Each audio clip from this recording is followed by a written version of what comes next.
Okay, सो आज class number 16 है और आज हम दोबारा से थोड़ा सा नाउन के बारे में पढ़ेंगे। नाउन जो है ऑलरेडी हम पढ़ चुके हैं। अकसाम 7 अकसाम थे: common, proper, collective, material, abstract और कंपाउंड, वर्बल।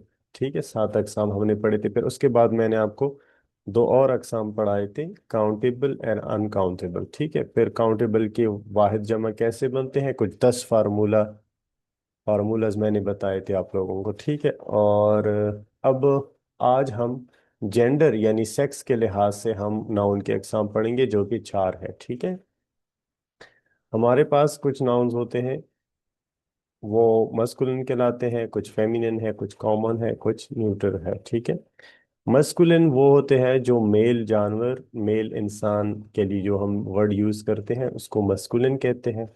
फेमिनिन जो है ये फीमेल जानवर, फीमेल बर्ड या फीमेल इंसान के लिए हम यूज करते हैं। ठीक है, कॉमन जो है वो ऐसा लफ्ज होता है जो दोनों के लिए यूज होता है, यानी कि मेल के लिए भी और फीमेल के लिए भी। न्यूटर वो होता है जो कि किसी भी जेंडर को रिप्रेजेंट नहीं करता, ना वो मस्कुलिन होता है ना फेमिनिन, और ये एक बेजान चीज होती है जिसको हम न्यूटर कहते हैं। ठीक है, हाँ, सबसे पहले मस्कुलिन की तरफ आ जाए। जैसे फादर है, मेल इंसान के लिए यूज होता है, कॉक मुर्ग। ठीक है, मेल बर्ड के लिए यूज होता है, सन। ठीक है, बेटा। टाइगर मेल जानवर है, लॉयन। ठीक है, ऑक्स, बैल, एक्सेट्रा। ठीक है, सो ये मस्कुलिन नाउन है। फिर उसके बाद आते हैं फेमिनिन नाउन। जैसे कि गर्ल है, गर्ल एक ऐसा नाउन है जो हम फीमेल के लिए यूज करते हैं। मदर फीमेल के लिए यूज करते हैं। हैन फीमेल के लिए यूज करते हैं। वहां पे टाइगर था, यहाँ पे टिग्रेस। ठीक है, चीती। ठीक है, और ये फीमेल के लिए यूज होता है। लाइन इज शेरनी। ठीक है, एक्टर, एक्ट्रेस, ये फीमेल के लिए यूज होता है। तो ये हमारे पास फेमिनिन नाउन है। कॉमन जो कि हम दोनों के लिए यूज कर सकते हैं, जैसे कि स्टूडेंट है, मेल फीमेल दोनों के लिए यूज हो सकता है। ठीक है, टीचर और दोनों के लिए यूज हो सकता है। For example, Salma is a good teacher, Salma is a teacher, या कामरान इज अ टीचर। सो कामरान भी के लिए भी यूज कर सकते हैं और सलमा के लिए भी, दोनों के लिए। ठीक है, फ्रेंड दोनों के लिए। ठीक है, नर्स दोनों के लिए, मेल फीमेल दोनों के लिए यूज होता है। डॉक्टर दोनों के लिए। इस वजह से जो लेडी डॉक्टर होती हैं वो अपने साथ लेडी डॉक्टर लिखती हैं, क्योंकि इंग्लिश में डॉक्टर दोनों को कहते हैं, मेल और फीमेल दोनों को। इस वजह से वो क्या लिखते हैं, लेडी डॉक्टर। ठीक है, तो ये हमारे पास जो है ये थर्ड किस्म। इसके बाद है कॉमन के बाद है न्यूटर। और न्यूटर में हमारे पास है जैसे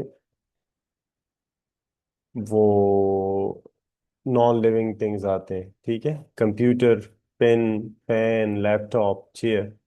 ठीक है, तो ये हमारे पास क्या है, हमारे पास ये न्यूटर नाउन है।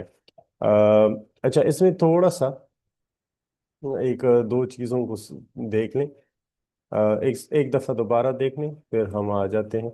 मस्कुलिन वो नाउन, वो नेम जो कि हम मेल इंसान या मेल जानवर या मेल बर्ड के लिए यूज़ करते हैं। ठीक है, फीमेलिन वो वाला होता है, वो लफ्ज जो कि वो नाउन जो कि हम फीमेल जानवर, इंसान या बर्ड के लिए यूज़ करते हैं। ठीक है, कॉमन जो है वो लफ्ज होता है जो कि दोनों के लिए यूज हो सकता है। जैसे for example, Salma is my friend, Ali is my friend. ठीक है, सो फ्रेंड जो है वो कॉमन है, दोनों के लिए यूज हो सकता है।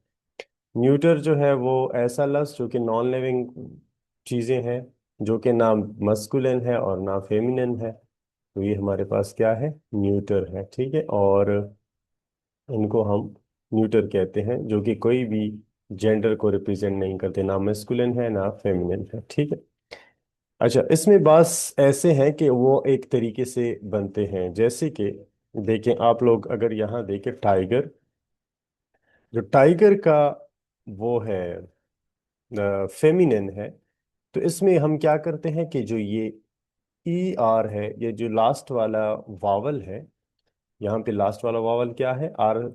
लास्ट वाले जो लेटर है उससे पहले वावल क्या है, ई है, इसको हटाते हैं। ठीक है, और आर को इधर लेके आते हैं इसकी जगह पे, और इसके साथ ई डबल एस लगाते हैं। तो देखें, ये मस्कुलिन टाइगर है, और फेमिनिन में आ जाए, ये देखें टिग्रिस। ठीक है। सो यहाँ से ई गायब है, और इसके साथ ई डबल एस लगा हुआ है। अब ऐसे और भी है, जैसे देखिए लाइन है हमारे पास। ठीक है। अब यहाँ पे चूंकि सिंगल वो नहीं है वो वाला सीन, ठीक है, यहाँ पे दो हमारे पास वावल आते हैं, तो डायरेक्टली इसके साथ ई डबल एस लगाते हैं। ये देखें, लाइन, और ये लाइनिस। ठीक है, ई डबल एस। फिर उसके बाद आप देखें एक्टर को। ठीक है, और एक्टर का हम यहाँ पे लिख देते हैं एक्टर। तो इसमें जो लास्ट वाला वावल है ये ओ है, ये वाला। ठीक है, इसको हटाएंगे, और आर को यहाँ पे ले आएंगे, और इसके साथ ई डबल एस लगाएंगे। ठीक है, ये कोई ऐसे बहुत सारे हैं जो इनका हम इसी तरीके से बनाते हैं। ठीक है, ये देखो, एक्ट्रेस का देखें, ये ओ गायब है यहाँ से। ठीक है, और आर, वहाँ पे आर है, और फिर E double S, so actor actress. ठीक है, ऐसे बहुत सारे बनते हैं। इसके अलावा अगर मैं आपको एक और बताऊं, जैसे गोट है। अब गोट जो है ये कॉमन है। ठीक है, मतलब दोनों के लिए हम यूज कर सकते हैं। आमतौर पे हम बकरी के लिए यूज करते हैं, लेकिन दोनों के लिए यूज कर सकते हैं। ठीक है। अच्छा, इसके लिए हम फर्क कैसे करेंगे? फर्क ऐसे करेंगे कि इसके साथ हम ही और शी लगाएंगे। ठीक है, जैसे ही गोट का मतलब है बकरा, और इसका अगर हम फेमिनिन बनाते हैं तो शी गोट बनेगा। ठीक है, शी गोट ऐसे भी बन सकते हैं। ठीक है, और बाकी जो है हमारे पास बिल्कुल मुख्तलिफ भी हो सकते हैं। जैसे ऑक्स का फिर क्या होगा? ऑक्स जो है वो बैल है, गाय को खौ कहते हैं। ठीक है। सो ये हमारे पास कुछ चीजें थी। ये आप लोगों ने इसी तरीके से जो है करना है। बाकी इस पे एक असाइनमेंट होगा जो कि थोड़ा सा डिफरेंट होगा, मतलब मुश्किल होगा। आप लोगों को फिर हेल्प लेना होगा गूगल से या किसी डिक्शनरी से। एआई से भी ले सकते हैं, ठीक है, लेकिन एआई से नहीं, अगर गूगल से लिया जाए तो अच्छी बात होगी। ठीक है। जैसे मुश्किल होंगे उसमें, ठीक है, जैसे फॉर एग्जांपल बेचलर। बेचलर, ठीक है। बिचलर का क्या है? बिचलर मस्कुलिन है, और इसका फेमिनिन है स्पेंस्टर। ठीक है। तो ऐसे आपको फिर मुश्किल भी थोड़े मिलेंगे वहां पे। ठीक है। तो इस तरीके से हम लोगों ने, अगर आप लोग एक दफा ये नेक्स्ट वाला असाइनमेंट इसका कर लेते हैं जेंडर का, तो इंशाल्लाह फिर कोई इशू नहीं होगा, ये चीजें जो है वो क्लियर हो जाएगी। ठीक है। अच्छा, सो आज का जो क्लास है इसमें ये ग्रामर पार्ट का जो था ये यही था, इसमें और मजीद कोई ऐसी चीज़ें नहीं है। ठीक है। इसमें मैं एक और चीज़ आपको ऐड करता जाऊं कि फॉर एग्जांपल ये एक प्रेपोजिशन से रिलेटेड है। ठीक है, प्रेपोजिशन से रिलेटेड है, इसको मैं थोड़ा ऑलरेडी मैंने डिस्कस भी किया है इस चीज़ को ऑलरेडी। अगर सॉरी, उसमें क्लास में प्रेपोजिशन नहीं, सॉरी, प्रोनाउन के अंदर मैंने ये किया था एट। ठीक है, आई टी, इसमें मैंने ये ऑलरेडी डिस्कस भी किया था, लेकिन थोड़ा सा आपको मैं दोबारा से रिमाइंड करवाऊँ। ये अगर जेंडर जो है वो पता नहीं है, लेकिन ऐसा वर्ड हो जो कि दोनों के लिए यूज होता हो, आपको पता नहीं नहीं है कि इसमें कौन सी किस जेंडर की बात हो रही है, तो फिर आप लोगों ने उसके लिए प्रोनाउन जो है यूज करना है एट। ठीक है, क्योंकि आपको पता नहीं है कि ये मेल के बारे में बात हो रही या फीमेल की। देखें, अब हॉर्स है। हॉर्स आप लोगों को पता है कि ये घोड़े को यूज होता है मेनली, ये मेल घोड़े के लिए यूज होता है। ठीक है, और फीमेल के लिए हम मेयर का लफ्ज यूज करते हैं, घोड़ी। ठीक है, लेकिन अक्सर जो है हॉर्स ये फीमेल के लिए भी यूज होता है अक्सर बुक्स के अंदर। तो यहाँ पे जब इसका जेंडर मालूम नहीं कि फॉर एग्जांपल ये मेल के लिए यूज हुआ है या फीमेल के लिए, तो फिर आप लोगों ने हॉर्स के लिए जो प्रोनाउन यूज करना हो तो फिर एट यूज करना है। ठीक है, एक दूसरी एग्जांपल देख लें, वो मैं पूरा लिख लूं फिर। आप लोगों ने जब आप बच्चे थे, तो आप लोग, हम जब छोटे थे ना, वहाँ पांचवी क्लास में, छठी क्लास में, तो हम एक थर्स्टी क्रो, एक स्टोरी हुआ करती थी। ठीक है। सो वहाँ पे देखें कि देयर वाज अ क्रो। ठीक है, अब यहाँ पे हम ये पता नहीं है कि ये क्रो जो है कौवा ये मेल था या फीमेल था। तो नेक्स्ट सेंटेंस जब हम बनाएंगे ना तो दोबारा तो क्रो का जिक्र नहीं करेंगे, एट लगाएंगे, क्योंकि मैंने आपको कहा था कि दोबारा या रिपीटिशन हम नहीं करेंगे। रिपीटिशन के लिए हमने क्या करना है, प्रोनाउन को यूज करना है। तो इसके बाद तो क्रो क्रो या नहीं यूज करेंगे ना बार बार, तो बुरा लगेगा। फिर हम क्या करते हैं, फिर प्रोनाउन यूज करते हैं। तो यहाँ पे हमें चूंकि जेंडर का पता नहीं, तो हम क्या करेंगे, इट वॉज वेरी थर्स्टी। ठीक है, यानी एक कौवा था जो कि बहुत प्यासा था, या फीमेल थी, ठीक है, प्यासी थी, ये भी ठीक है। लेकिन यहाँ पे मैंने एट क्यों यूज किया, क्योंकि यहाँ पे जो है मुझे पता नहीं कि ये जो क्रो है ये मेल है या फीमेल है। जब इससे ऐसे सिचुएशन हो जिसका कोई पता ना हो कि मेल है या फीमेल है, तो हमने फिर प्रोनाउन जो है वो एट को यूज करना होता है। हाँ, अगर पता है तो फिर सिंपली आप लोगों ने ही और शी को यूज करना है। अगर मेल है तो ही, फीमेल है तो शी। ठीक है, शी वॉज वेरी थर्स्टी, बिल्कुल आप यूज कर सकते हैं। ठीक है, ये ऐसा नहीं है कि ही और शी जो है ये सिर्फ इंसानों के लिए यूज होता है, ये बर्ड्स के लिए भी यूज हो सकता है, फीमेल जानवर के लिए भी यूज हो सकते हैं। ठीक है, मेल और फीमेल दोनों के लिए। ठीक है, ही और शी। तो ये मेरा जो पॉइंट था वो ये था। ठीक है, अच्छा इसके बाद एक और चीज, अच्छा ये यहाँ तक ये चीज़ें काफ़ी है। और जो है मज़ीद मैं थोड़ा सा आप लोगों को लिसनिंग के बारे में गाइड कर लूँ। ठीक है, और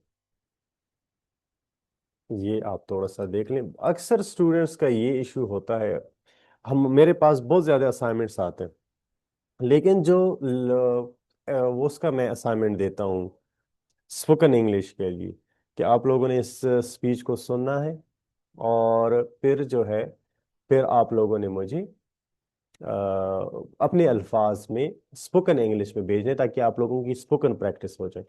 तो मोस्टली स्टूडेंट जो है वो रिटर्न का काम तो करते हैं, लेकिन ये जो स्पोकन का है वो नहीं करते।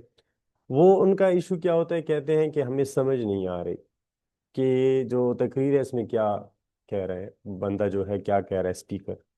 तो देखें, एक बात सुन लें, वो इस वजह से ना कि हमने जो अपना माइंड है ना वो हमने नहीं किया, आदी नहीं बनाया लिसनिंग का। चाहे आप इंग्लिश के पेपर में अच्छे मार्क्स लेते हो, ठीक है, लेकिन आपको ये पता नहीं है कि आपने सुना नहीं, आपने प्रैक्टिस नहीं की, तो आप लोग अगर कहीं बाहर जाएंगे या किसी इंग्लिश स्पीकर से मिलेंगे, एक इंग्लिश बोलने वाले से, तो आपको समझ नहीं आएगी।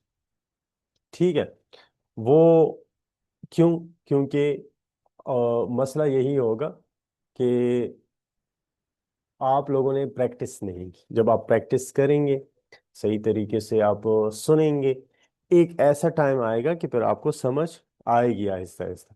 फर्स्ट डे पे आपका ब्रेन जो है वो आदी नहीं है किसी दूसरे लैंग्वेज का। ठीक है, तो मसाइल हो सकते हैं स्टार्ट में। अब क्या करना है, थोड़ा सा इसको आप चेक कर लें सुनना कैसे है। ठीक है, इसके लिए आपको मैं यूट्यूब पे हम जाएंगे। ठीक है, कुछ इस तरीके से हमने सुनना है। ठीक है,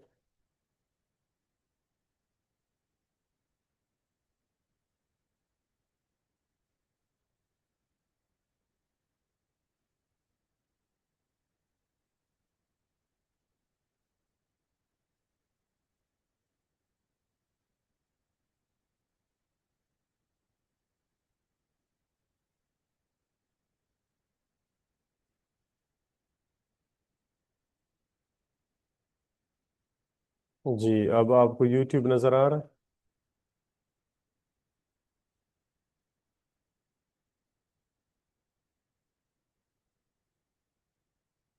ठीक है, अच्छा यहाँ देखें कि आप लोगों ने, नहीं आ रहा, बाज लोगों को तो आ रहा है यूट्यूब।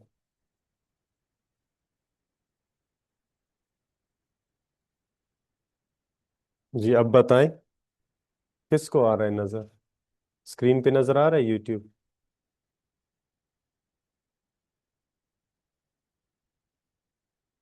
अच्छा ठीक, सही है। ये देखें कि आप लोगों ने एक स्पीच जो है वो, फॉर एग्जांपल आपने टी डी टॉक्स, ये देखें टी डी टॉक्स, यहाँ पे आप लोगों को अक्सर जो है स्पीचेस मिलेगी मुख्तलिफ किस्म की, ठीक है। ये देखें, और ये आप लोगों को कुछ मैंने सजेस्ट भी की थी, टी डी टॉक्स, या आप लोग ऐसे कर ले कि सी एन एन, ठीक है, सी एन एन की जो नोटिफिकेशंस है वो ऑन कर लें, इस चैनल को सब्सक्राइब कर लें और नोटिफिकेशन भी ऑन कर लें, ठीक है। चाहे आप वीडियो देखते हैं या नहीं, लेकिन नोटिफिकेशन से आपको एक दो अल्फाज जो है वो मिल जाएंगे, ठीक है, ये इसका फ़ायदा है। इसके अलावा बीबीसी इंग्लिश का जो है, उर्दू का भी है लेकिन आप लोगों ने इंग्लिश का, ये बीबीसी न्यूज़, इसको करना है, ठीक है। ये देखें, ये जैसे अभी ये लाइव है, ठीक है। अच्छा, इसके बाद और चीज़ें जो है, इसके अलावा आप लोगों ने एक रिसर्च का ये चैनल है वॉक्स, ठीक है, VOX, ये इसको भी आप लोगों ने, ये देखें, इसको भी सब्सक्राइब करना है। देखें, ऑलरेडी ये बहुत पॉपुलर चैनल है, इसके सब्सक्राइबर्स देखें 12.7 मिलियन सब्सक्राइबर्स, ठीक है, ये इसके रिसर्चेस वगैरह है। इसके अलावा आप लोगों ने ब्रिटिश काउंसिल, ठीक है, ब्रिटिश काउंसिल, ये आप लोगों ने इसको भी सब्सक्राइब करना है। इसमें ब्रिटिश काउंसिल के इंग्लिश के टेस्ट है, आइल्स वगैरह के, ज़बरदस्त एक, ये देखें, ठीक है।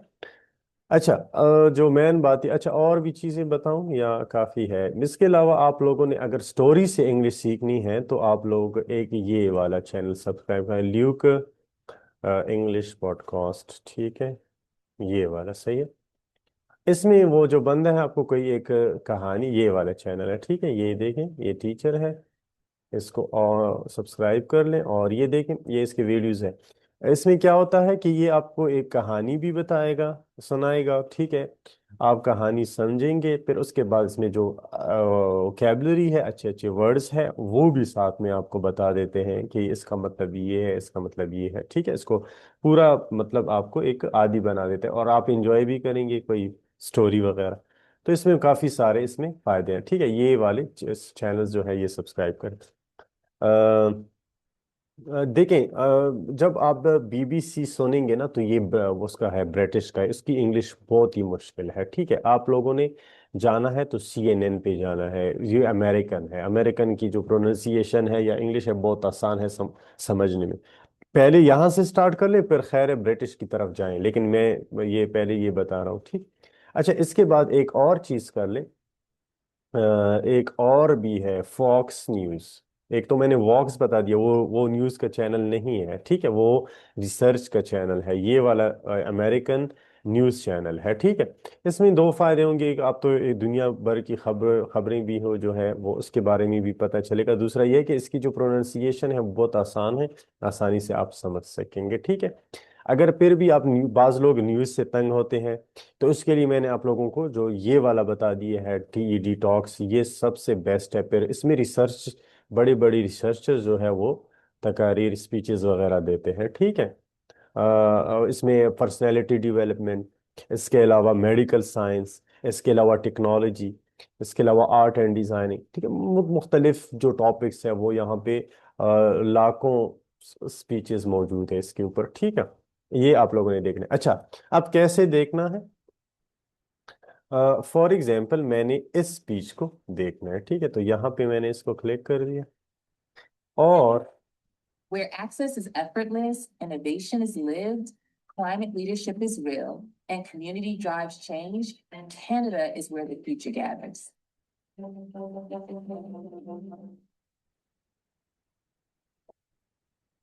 अच्छा जी, अच्छा, ये अब सुन लें कि यहाँ से अगर आपको समझ आ रही है स्पीकर की, कि जो स्पीकर कह रहा है उसकी आपको समझ आ रही है, ठीक है, Get here? तो Hope welcomes everyone unconditionally. Oddly, so do ठीक है, focus group moderators. ठीक है, मैंने शेयर कर दूँ। अच्छा, यहाँ देखें, अगर आपको समझ आ रही है तो यहाँ से आप लोगों ने इस कैप्शन को ऑफ करना है, ठीक है, डायरेक्टली सुनना है। To do it. If you've never been a part of a focus group, you're missing a really special cultural अच्छा, experience. अब मुझे समझ नहीं आ रही कि फॉर एग्जाम्पल ये क्या कह रही है, ठीक है, तो फिर आप लोगों ने यहां से जाना है और सबटाइटल को ऑन करना है। ठीक है। इसके अलावा सेटिंग्स में जाएंगे तो यहाँ से आप लोग सबटाइटल जो है वो सेलेक्ट भी कर सकते हैं कि किस लैंग्वेज में आपको सबटाइटल चाहिए। ठीक है। अरेबिक, चाइनीज, आप लोगों ने इंग्लिश यहाँ से सेलेक्ट करना है। ठीक है।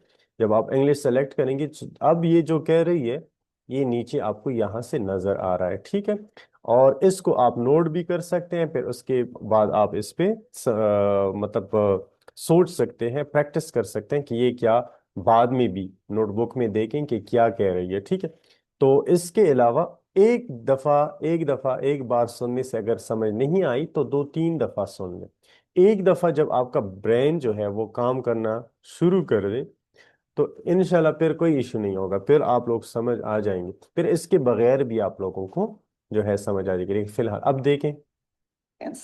So in every focus group, there's a range of characters, right? There's always a shy one and a chatty one, a, a grumpy one that doesn't want to do any of the exercises, and a very अच्छा, अब यहाँ देखें कि इसने कुछ words use किए हैं। For example आपको पता नहीं चला कि इसका क्या मतलब है, जैसे उसने यूज किया है shy one, chatty one, grumpy one. ठीक है, ग्रम्पी। तो आप लोगों ने डायरेक्टली जाके फिर उस पे डिक्शनरी पे सर्च करें, और आपको ऑलरेडी मैंने बता चुका हूं, मैंने बताया है कि कौन सी डिक्शनरी अच्छी है। इंग्लिश टू इंग्लिश को यूज करें ज्यादातर। ठीक है, नहीं समझ आ रही तो पर खैर है, कभी कभार इंग्लिश टू उर्दू भी यूज कर सकते हैं, लेकिन अगर आप एक दफा जो है आदी हो जाए इंग्लिश टू इंग्लिश का तो फिर मजा आएगा, फिर आप लोग आसानी से समझ जाएंगे। ठीक है। तो आपने उसी वक्त जो है यहाँ से गूगल से भी सर्च कर सकते हैं। ठीक है, यहाँ से डिक्शनरी कौन सी है, OALD। ठीक है, इसमें आप सर्च कर सकते हैं, या CALD है दूसरी है, और भी यहाँ पे आप सर्च कर सकते हैं कि कौन सा वर्ड आपने वहाँ पे देख लिया, फिर अपने पास डिक्शनरी में उसमें सॉरी नोटबुक में फिर आप अपने पास जो है इसको नोट भी कर लें। ठीक है। अच्छा, अगर नोट कर दिया तो मेरे ख्याल से एक और काम कर लें। ग्रम्पी का क्या मतलब है? ग्रम्पी का मतलब है easily annoyed in a bad mood, यानी वो शख्स जो आसानी से खफा होता है, वो जो कि बैड मूड में हो। ठीक है। और उसको क्या कहते हैं? ग्रम्पी कहते हैं। ये देखें कि इस तरीके से आप लोगों ने। अच्छा, एक और काम कर लें, अब डिक्शनरी का इस्तेमाल जो है ये आप अगर एक दिन में फॉर एग्जांपल कुछ 50 वर्ड्स आपने देख लिए इलेक्ट्रॉनिक डिक्शनरी में, मतलब मोबाइल फोन में, लैपटॉप में, तो इससे आप दोबारा से ये निकल जाएगा, क्योंकि ये टेम्पररी मैंने सीख लिया, लेकिन परमानेंटली ये मेरी मेमोरी में नहीं गया है। ठीक है। उसके लिए आप लोगों ने, अगर आपके पास हार्ड डिक्शनरी है तो वो पर अच्छी बात होगी, पॉजिटिव है वो इसमें यह है कि आप लोग नीचे एक लाइन लगाएं। फॉर एग्जांपल ये लफ्ज मैंने सर्च किया हार्ड डिक्शनरी के अंदर, और जी के अंडर जी को मैंने अंडरलाइन कर दिया इस ग्रम्पी वर्ड के अंदर। ठीक है, या इसको फुल अंडरलाइन कर दिया। अब जिंदगी में फॉर एग्जांपल दो तीन दफा इसके बाद कहीं मुझे ये लफ्ज सामने आया और मुझे मतलब का पता नहीं, और मैं डिक्शनरी में गया सर्च किया तो उसके नीचे जो है लाइन लगा हुआ है, मुझे पता चलेगा कि ये लफ्ज तो ऑलरेडी मैं देख चुका हूँ।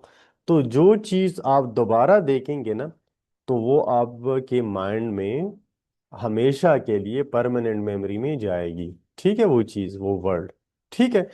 ये एक तरीका है। बाकी मैं ये नहीं करता कि कहता कि खामख आप हार्ड कॉपी ले लें, अगर है तो अच्छी बात है, नहीं है तो आप यहाँ से भी नोट बना सकते हैं, नोट्स में नोट कर लिया करें। टाइम मिले तो 24 घंटे के अंदर अंदर देख लें, नहीं मिला टाइम तो ठीक है, कोई इशू नहीं है, लेकिन एक दफा अपने पास नोट डाउन कर लें। ठीक है। फिर जब सारे अल्फाज आपने नोट डाउन कर दी तो ये देखें कि इस तकरीर को, इस स्पीच को दोबारा देख लें। ठीक है। अभी ये 14 मिनट का है, तो दो दफा देख लिया तो मेरे ख्याल से वो होंगे 28 मिनट्स या 30 मिनट्स हो जाएंगे। चलो, नोट डाउन में 10 मिनट लगेंगे तो 40 मिनट्स, तो रेगुलर आपका काम 40 मिनट्स तो आप इंग्लिश के लिए दे सकते हैं ना। हाँ, एक दफा आपका माइंड जो है वो काम करना शुरू कर दे तो फिर मेरे ख्याल से एक ऐसा वक्त आएगा कि आप पूरी तकरीर सुनेंगे, पूरा समझ आ जाएगी, और इसके अलावा आपको कोई ऐसा वर्ड नहीं मिलेगा जिसका आपको मतलब पता ना हो, तो उसका भी आप लोगों की कोई ज़रूरत नहीं होगी फिर नोट डाउन की। ठीक है। सो देखें कि ये एक, लेकिन स्टार्ट में थोड़ा सा मसला होगा, स्टार्ट में आप लोगों को थोड़ा सा मेहनत करनी पड़ेगी। ठीक है। तो ये तरीका है। अच्छा, एक दफा आप लोगों ने जो फर्स्ट टाइम है ना, वो देख लें आप सबटाइटल के साथ। दोबारा जब आप इसी तकरीर को देखेंगे ना उसी वक्त, तो फिर यहां से ये ऑफ कर ले सबटाइटल, फिर बगैर सबटाइटल के देख लें, क्योंकि ऑलरेडी आपने एक दफा सबटाइटल के साथ देखा हुआ है। Make sure that they all get heard. ठीक है, Now, it's not quite a classroom. फिर इंशाल्लाह कोई इशू नहीं होगा, सब के सब अल्फाज आपको पता होंगे कि ये क्या कह रही है, कौन से अल्फाज यूज कर रही है। आप ऑलरेडी आपके नोटबुक में जो मुश्किल वर्ड्स हैं वो ऑलरेडी है उधर लिखे हुए हैं। ठीक है।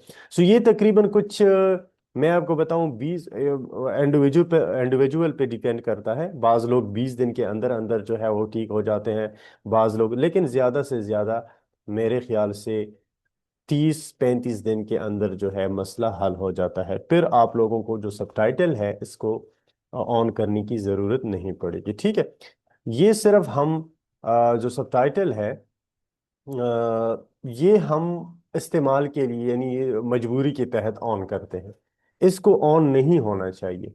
ठीक है, क्योंकि हमारा जो ब्रेन है ना वो फिर सबटाइटल के साथ आदी हो जाता है, फिर हम ज्यादा यहाँ पे तवज्जो करते हैं। जैसे सबटाइटल ऑन कर दिया, फिर हमारा ब्रेन जो है यहाँ पे, ये इस एरिया पे क्या करता है, यहाँ पे फोकस करता है, स्पीकर के ऊपर फोकस नहीं करता कि वो क्या कह रहा है।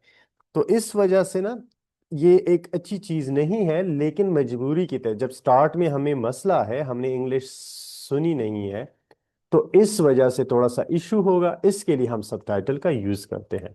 लेकिन एक दफा सबटाइटल के साथ, फिर एक दफा बगैर सबटाइटल के देखना होगा स्पीच को।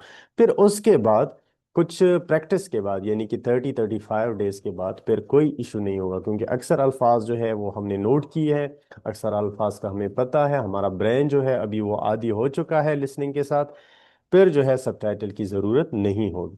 फिर बाज दफा बहुत ज्यादा अगर ब्रिटिश इंग्लिश है, तो मैं आपको, आप ये समझे कि 100 स्पीचेस में से कहीं एक स्पीच ऐसा आएगा कि आपको सबटाइटल ऑन करने की जरूरत पड़ेगी, क्योंकि उसने एक वर्ड ऐसा प्रोनाउंस किया होगा कि आप लोगों को समझ में नहीं आएगा किसने क्या कहा है। बाकी रेगुलर जो है वो सबटाइटल जो है वो आप यूज नहीं करेंगे। ठीक है, ये टाइम के साथ है। अच्छा, एक और चीज, जब आपको इशू है ना इंग्लिश, तो पहले आप पाकिस्तानी इंडियन स्पीकर सुन लें।